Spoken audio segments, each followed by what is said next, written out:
Hello students, তোমরা যারা বাংলা মিডিয়ামে পড়ছো তাদের জন্য একটা ইম্পর্টেন্ট কথা বলছি, কথাটা মন দিয়ে শোনো।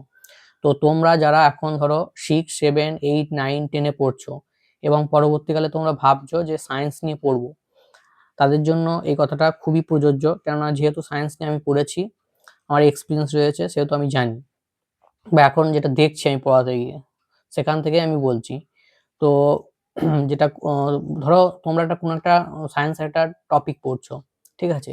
তো সেখানে ধরো ত্বরণ পড়েছো, ক্লাস 7 এ রয়েছে ত্বরণ। তো ত্বরণের ইংলিশ টার্মটা হচ্ছে অনেকেই জানে না।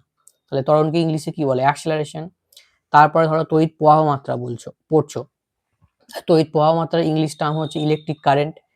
তো রোদ পড়ছো, রোদের ইংলিশ টার্ম হচ্ছে রেজিস্ট্যান্স। তো এই জিনিসগুলো জেনে রাখা খুবই গুরুত্বপূর্ণ বলে আমি মনে করি। কেননা পরবর্তীকালে তোমরা যখন 11-12 উঠবে, তখন দেখবে ইংলিশ নিয়ে কিন্তু একটা ভীষণ সমস্যা হয়ে দাঁড়াবে। এবার 11-12 কি হচ্ছে, সিলেবাসটা হিউজ সিলেবাস এবং সেখানে তোমাদের টাইমটা সেই তুলনায় অনেকটাই কম। এর ফলে তখন যদি তোমাকে ইংলিশটাও বুঝতে হয়, তখন একটা ভীষণ একটা সমস্যার মধ্যে পড়বে এবং অন্যান্য স্টুডেন্টের থেকে তোমরা কিন্তু পিছিয়ে থাকবে। ইংলিশ মিডিয়ামে যারা স্টুডেন্ট রয়েছে তাদের থেকে কিন্তু পিছিয়ে থাকবে। এবার বলবে তাহলে তো বাংলা মিডিয়ামে বই রয়েছে।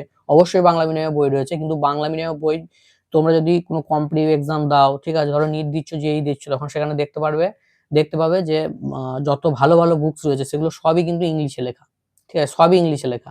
এবং ইভেন যত স্টাডি মেটেরিয়াল কোচিং সেন্টারে রয়েছে, ভালো ভালো কোচিং সেন্টারের স্যাররা রয়েছেন, সেগুলো সবই ওনারা সবাই কিন্তু ইংলিশে হচ্ছে পড়াবে, টার্মগুলো অন্তত ইংলিশে লিখবে।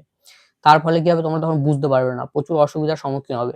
তো এই জিনিসগুলো যারা ভালোভাবে পড়াশোনা করতে চাও, এখন থেকে অ্যাভয়েড করো না এই জিনিসগুলো। ইংলিশ টার্মগুলো ভালো করে জেনে রাখো।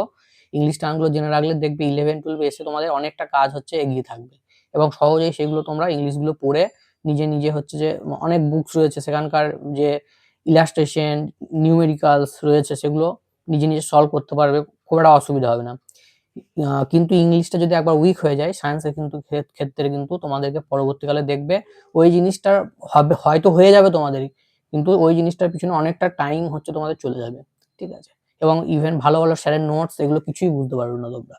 তো এই জন্য এই জিনিসটা অ্যাভয়েড করো না। তো এই বলার ছিল। সকলে ভালো করে পড়াশোনা চালিয়ে যাও।